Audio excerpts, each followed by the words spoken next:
Jimmy Carter, and I'm running for president. During the 1976 campaign for president, the establishment media gave preferential treatment to an unknown governor from a southern state. One of Jimmy Carter's favorite themes was that if he were elected, he would bring new faces and new ideas to Washington. He repeatedly told audiences that he was not beholden to the Washington and New York-based establishment that had been running things for so long. At a Boston rally, Carter said, "The people of this country know from bitter experience that we are not going to get these changes merely by shifting around the same group of insiders. The insiders have had their chance, and they have not delivered."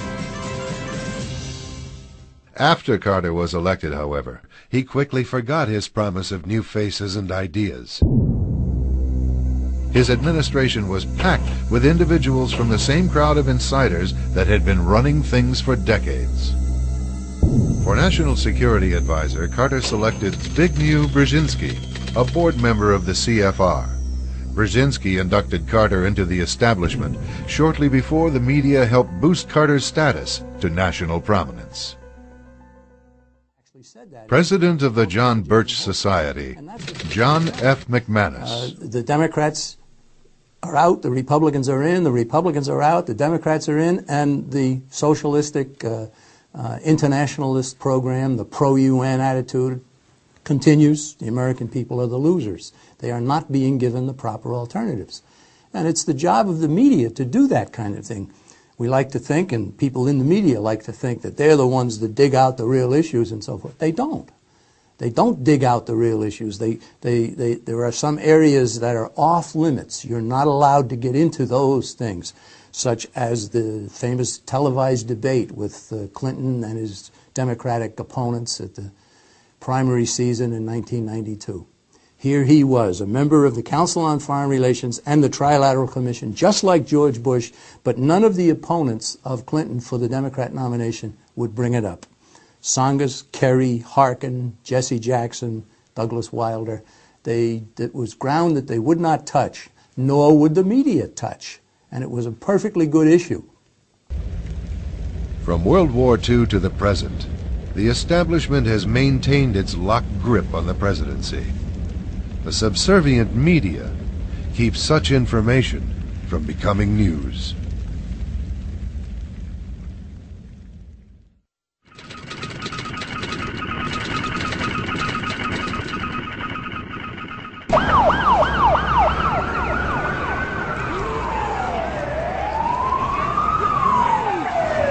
If it bleeds, it leads. This cynical saying, often regarding mainstream news, implies that violent or catastrophic reports are peddled as top stories. Rising water, and the two planes collide. Horrific or dramatic events alone create strong emotional responses.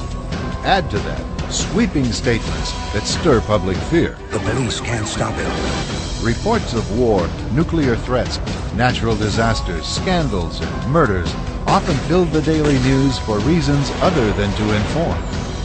Preying upon fears viewers have concerning death and destruction is so frequently practiced by major news that most viewers are desensitized to the actual intent of the reports themselves. Good evening. There are new and dire predictions tonight about the future of our planet. Around the world, glaciers are in full retreat. Some, like the ancient ice cap on Mount Kilimanjaro in Africa, could be gone in a decade or two.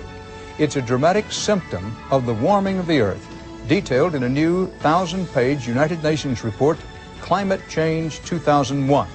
It predicts the new century will bring, and I quote, large-scale and possibly irreversible changes affecting every last person on Earth.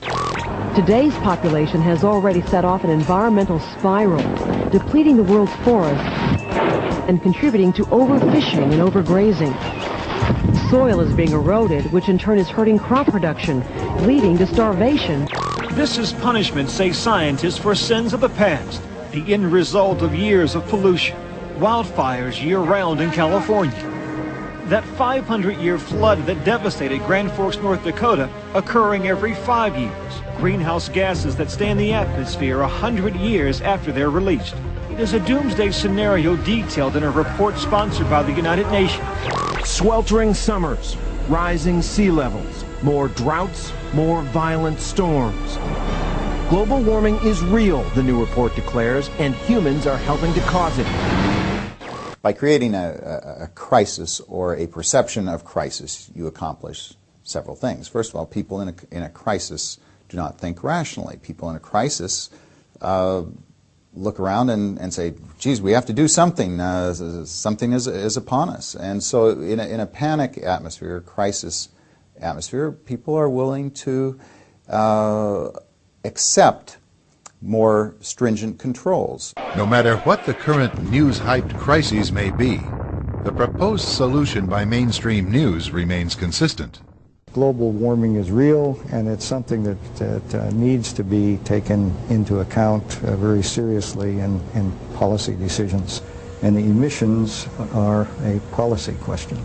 If we don't move now, any chances that we have for conserving the environment, maintaining political stability, or offering opportunities to individuals will be totally washed away in the extraordinary load of so many people. China, the world's most populated country, now controls the phenomenon by demanding its couples produce just one child, with harsh penalties for those who fail to comply.